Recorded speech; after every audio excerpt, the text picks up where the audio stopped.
On se retrouve en direct dans Punchline sur CNews et sur Europe 1. Notre invité, c'est Manuel Valls. Bonsoir Manuel Valls. Bonsoir. Merci beaucoup de venir ce soir dans notre émission. Vous avez publié un livre il y a quelques semaines qui s'appelle « Le courage guidait leurs pas, 12 destins face à l'histoire » aux éditions Taillandier. Le moins qu'on puisse dire, c'est qu'aujourd'hui, notre classe politique, ce n'est pas le courage qui guide ses pas. Excusez-moi de faire ce jeu de mots sur le titre de votre ouvrage qui est essentiel et qui est formidable et qui parle plutôt de Clémenceau, de Malraux et de Churchill que de ceux de la France insoumise. Est-ce que vous êtes en colère ce soir en voyant que cette grande manifestation contre l'antisémitisme est en train de devenir une grande discorde nationale? J'ai le sang chaud, peut-être par mes origines, comme on dit, donc j'évite d'être en colère.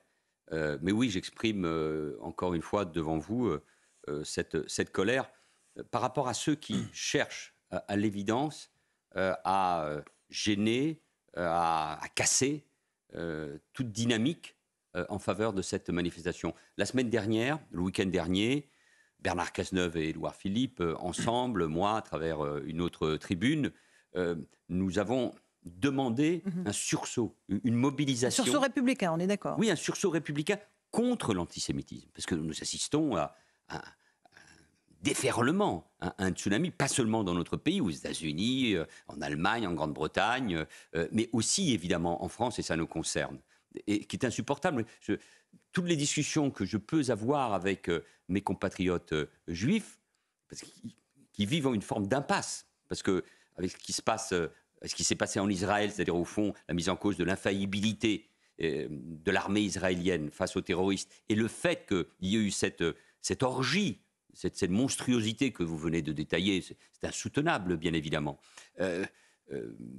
montre qu'en Israël, qui était là pour protéger des pogroms et pour protéger les rescapés de la Shoah, il y a eu un pogrom le 7 octobre.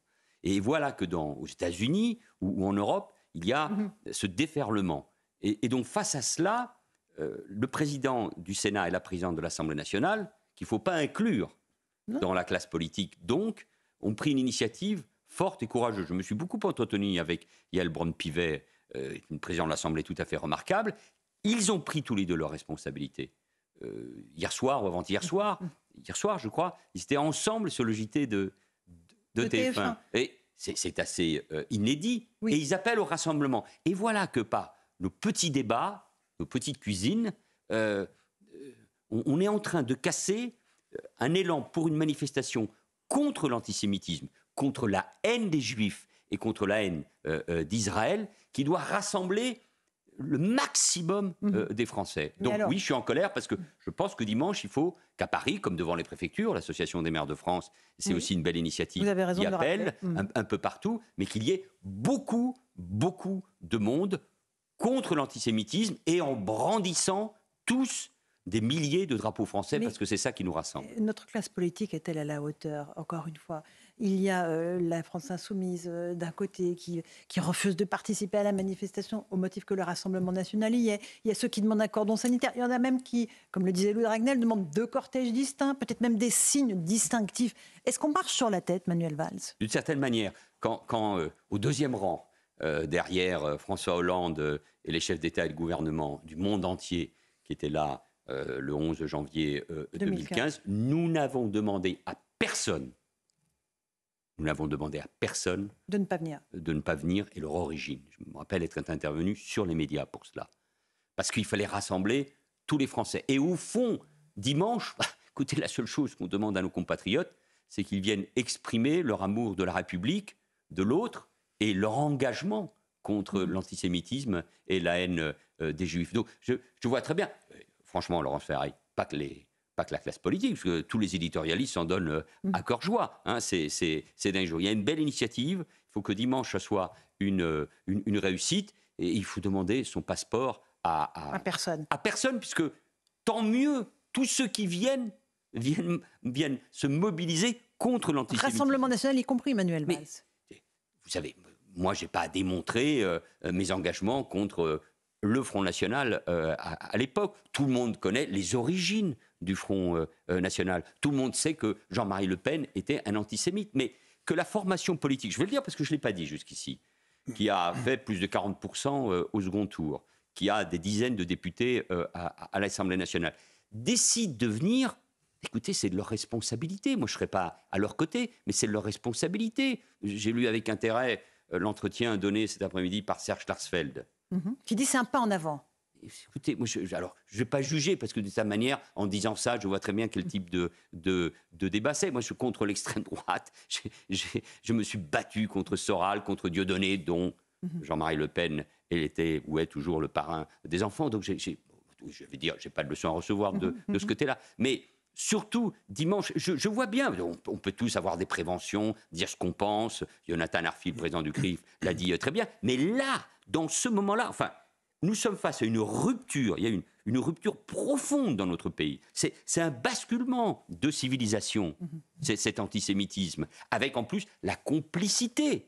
Non pas de l'extrême droite. Il y a des gens comme Rivarol, etc. Il y a évidemment des néo-nazis et il y a des groupuscules d'extrême droite. Il y a encore quelqu'un qui a d'ailleurs été condamné aujourd'hui pour inciter à la haine contre, entre guillemets, les Noirs, les Juifs et les communistes. Vous voyez, il y a quand même des dingues un peu partout, mais avec la complicité d'une partie de la gauche, en l'occurrence de la France insoumise. Cet antisémitisme qui vient des milieux arabo-musulmans est en train de s'amplifier depuis 20 ans. Je suis l'un de ceux, et parfois ça m'a coûté cher, qui l'ai dénoncé, qui ait dénoncé le pacte faustien, le pacte diabolique entre cette gauche et l'islam politique, les fameuses islamo-gauchistes. Mais donc, c'est face à cela, l'attitude de tous les responsables politiques, de tous les élus, à l'instar du président du Sénat et de la présidence de l'Assemblée nationale, au moment où, au premier rang, sans doute dimanche, il va y avoir les 2 anciens présidents de la République qui sont là, vivants. Et l'actuel, est-ce que Emmanuel Macron doit venir? C'est à lui de décider. Mais je crois que ce serait bien qu'il soit là. Je crois que ce serait bien qu'il soit là. Mais je comprends, c'est difficile, c'est des décisions, il incarne la nation, mais c'est le rassemblement contre l'antisémitisme. Il y a les cérémonies du 11 novembre la veille, il va sans doute s'exprimer, il aura ses mots. Mais le choc, et puis vous savez, il y a quand même, quand vous regardez les enquêtes d'opinion, l'antisémitisme, pas depuis le 7 octobre, depuis des années, il est très présent dans notre société, avec beaucoup de préjugés. Pas seulement chez nos compatriotes de confession et de culture musulmane. Il est très présent dans notre société. Donc, il faut extirper ce mal avec une volonté de la police, de la justice, mais une volonté politique. C'est un modèle que nous devons défendre face à celui des islamistes qui nous attaquent. Ils ont tué encore un enseignant, bon ça on l'oublie, c'était à cause des positions de la France en Israël ou au Proche-Orient. Non. Ils ont décapité Samuel Paty il y a 3 ans, comme ils ont décapité des gens le 7 octobre dans les kibboutz ou dans le désert du Negev. Ils ont tué des jeunes qui dansaient, comme ils ont tué ceux qui étaient au spectacle du Bataclan le 13 novembre. Dans quelques jours, on va se rappeler de ce moment-là.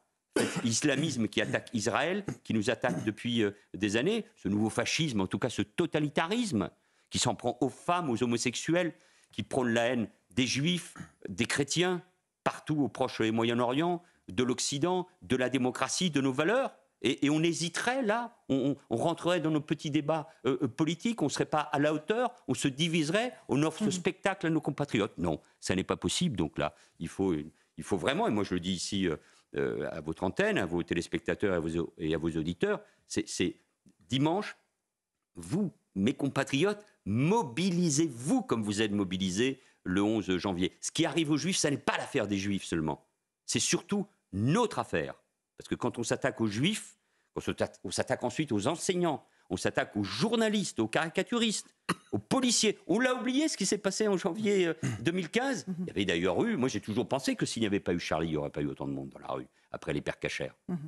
Il n'y a pas eu la mobilisation qu'il aurait dû y avoir après les attentats de Montauban et de Toulouse en 2002. On continue comme ça? On continue comme ça à accepter ce qui se passe? Non, donc ça n'est pas possible. Donc, moi, j'appelle massivement chacun à être là. Éric Revel? Oui, alors moi, je voulais insister, Emmanuel Valls, sur un point. Alors, vous avez répondu en partie, mais j'aimerais avoir une réponse plus ferme. On est devant un fiasco possible de cette manifestation. On l'a dit, pour des raisons politiques et autres. Est-ce qu'il ne faut pas imaginer que seule la présence du chef de l'État peut redonner de la solidité, de l'unité à la nation et à la République? Au-delà de votre souhait de dire « je comprends qu'ils viennent ou qu'ils ne viennent pas », est-ce que ce n'est pas la présence du chef de l'État qui peut sauver cette unité? D'abord, moi je fais confiance à mes compatriotes. Je suis plus optimiste de ce point de vue-là que vous, parce que 2 anciens chefs de l'État, des anciens premiers ministres, nous serons nombreux, François Hollande, des Nicolas anciens Sarkozy. présidents de l'Assemblée nationale, à l'appel des 2 présidents de chambre. Il y aura aussi le président du Conseil économique et social, des personnalités de la société civile, des grandes associations. C'est déjà beaucoup. Et derrière, je suis sûr que les Français sont capables. Nous sommes un peuple intelligent et politique capable de comprendre qu'il faut être présent. Mais là où vous avez raison, c'est que face à ce bruit, à cette division, mais voulu, hein, tout ça est voulu. Jean-Luc Mélenchon, ce qu'il souhaite, c'est la victoire demain du Rassemblement national. Vraiment? Ah bah oui, Pourquoi? pour le chaos. Il faut que ce soit lui le chef de la résistance. Avec des propos, je vais répondre à votre question, infâmes. L'un d'entre vous le disait tout à l'heure sur le plateau.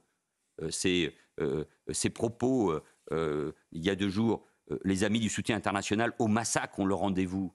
À propos de cette marche. Mais il nous met une cible sur le dos. Il met une cible à tout le monde. C'est tout à fait effrayant. Donc, d'une manière ou d'une autre, oui, sans doute que le chef de l'État, que le président de la République a un rôle à jouer par rapport à cette manifestation. Je ne suis pas là, je ne veux pas lui donner des conseils particuliers. Mais comme c'est un moment d'unité nationale auquel j'appelle, et en respectant les institutions, parce que je vois bien, sinon la dépêche, Valls demande à Emmanuel Macron d'être là. Bon, donc, je ne veux pas créer un autre débat, il y en a suffisant. Mais on est dans un moment clé par rapport à la lutte contre l'antisémitisme et par rapport à la conception du rassemblement, de l'unité nationale et de la seule communauté qui vaille, qui est la communauté nationale autour de nos valeurs et autour du drapeau bleu-blanc-rouge. Louis Dragnel, Europe 1. Manuel Valls, tout à l'heure, vous disiez « ça n'est pas possible » et pourtant, il y a cette phrase de Jean-Luc Mélenchon et pourtant, il y a des députés d'extrême gauche qui disent que le Hamas est un mouvement de résistance et pourtant, il y a un autre député aussi d'extrême gauche qui a récemment expliqué que l'armée israélienne était en train de faire du nettoyage ethnique dans la bande de Gaza. Il y a un paradoxe, c'est-à-dire qu'on entend votre appel à la fermeté, ça on ne peut pas vous reprocher quoi que ce soit là-dessus, mais on a l'impression aussi que tout passe. C'est-à-dire que les gens pleurent, une partie de la France pleure, une partie de la France s'indigne, une partie de la France est outrée, et de l'autre côté, il y a des propos, il n'y a pas vraiment de sanction de la justice, c'est un discours qu'on laisse passer. Alors, voilà, on est juste dans l'indignation. Qu'est-ce que ça dit de notre pays ? Ça fait 20 ans que je m'inquiète, que j'écris, que je clame, que je me mets en colère, que je paye politiquement. Le fait d'avoir dénoncé l'antisémitisme, l'antisionisme, c'est la même chose. Les propos de Jean-Luc Mélenchon et de ses amis ces derniers jours sont des propos antisémites, parce qu'antisionistes. Donc c'est lui qui est antisémite aujourd'hui. Mais il l'est. Mais écoutez, Emmanuel Valls, ça passe. Je sais. Mais Ça vous avez passe. raison, ça passe. Tout passe parce qu'il n'y a pas uniquement Absolument. l'extrême gauche. Il y a tout un mouvement culturel. Éric, vous le connaissez bien, un mouvement qui nous vient des États-Unis, ce lien avec le wokisme, la cancel culture. Cette philosophe américaine qui explique que le Hamas est une organisation de gauche car anticapitaliste. Et ici, il y a ceux qui, d'ailleurs, n'étaient pas Charlie, refusaient d'être Charlie, et qui nous expliquent que c'est un mouvement de résistance. En France, parler de résistance, d'une organisation, je ne vais pas reprendre tout ce qui a été dit tout à l'heure par ces femmes, qui tuent, qui violent, qui décapitent des hommes, des femmes, des familles, des bébés. Et donc, c'est ça une organisation de résistance. Mais Manuel Valls, raison. ça passe. Si quelqu'un avait parlé de parce que je Daesh, pense... Pas tous en mais même si temps. quelqu'un avait Pas parlé tous de en même Daesh de cette manière, Mais nous parlions... ça ne se serait pas passé Non, comme ça. nous parlions ainsi de Daesh, et j'étais l'un des premiers, je me suis rendu en Israël une semaine dans l'autre après ces événements, à dire à chaque fois, d'ailleurs je ne disais pas Daesh, moi je disais l'État islamique, parce que je veux que les gens comprennent de quoi il s'agit, que c'est le même mal, même s'ils sont allés encore plus loin. Donc moi, vous le savez, je pense que quand on se compromet dans les mots et dans les attitudes par rapport à ce qui se passe et par rapport à cet islamisme, c'est impardonnable. Non, on ne sort pas du champ républicain seulement, on sort du champ même de ce que je considère être l'humanité. Et donc, c'est pour cela, l'ayant compris bien avant d'autres, c'est pour ça que j'avais parlé des gauches irréconciliables. Car sur ce sujet-là, sur l'économie, le social, les institutions, on peut toujours, l'Europe, on peut toujours avoir des débats. Mais sur ce sujet fondamental, et notamment l'antisémitisme, il ne faut pas faire un cours d'histoire ici, on n'a pas le temps, mais l'affaire Dreyfus a été un moment clé. Entre l'affaire Dreyfus, ceux qui ont pris leur revanche en 1940 avec les décrets anti-juifs, et évidemment celui de la résistance et le gaullisme, pour effacer cette page. Mais l'affaire Dreyfus est un moment clé où des hommes de gauche hésitaient déjà, voire étaient du côté des Antilles Dreyfusards. Et Clémenceau, Zola, Jaurès, Péguy et bien d'autres ne se sont pas trompés. On est dans un de ces moments aussi importants. C'est pour ça que l'appel de Larcher de Braun-Pivet, du président Larcher et de la présidente Braun-Pivet se termine par cette phrase de Clémenceau au capitaine Dreyfus, sur notre engagement. Sinon, nous ne serions pas la France si nous n'étions pas à vos côtés. C'est très important. Moi, je suis un passionné d'histoire et parce que je sais que ça compte pour notre pays. Voilà. Et puis, il faut sortir aussi de ces prudences. C'est pas une manifestation de soutien à Israël. Oui, évidemment, c'est une manifestation, c'est pas un colloque sur l'avenir du Proche-Orient. De fait, c'est lié à ce qui s'est passé. Mais quand même, je veux dire, Israël est en première ligne, se bat. 300 000 Israéliens ont dû se déplacer au nord ou au sud pour échapper aux roquettes. Tous les jours, j'ai mes amis de Tel Aviv qui nous rappellent qu'il y a des roquettes qui tombent. Heureusement, ils sont protégés, pas toujours, par le fameux dôme d'acier. Ils n'ont pas encore enterré leurs morts. Vous savez que le nombre de morts, malheureusement, augmente parce qu'on identifie des cadavres. On pense que nous avons des otages. Parfois, il s'agit de disparus. Même s'il y a des otages, il faut se rappeler. Que des gens n'aient pas un mot à dire sur 40 compatriotes, et j'espère qu'il y aura un bel hommage national qui le sera rendu.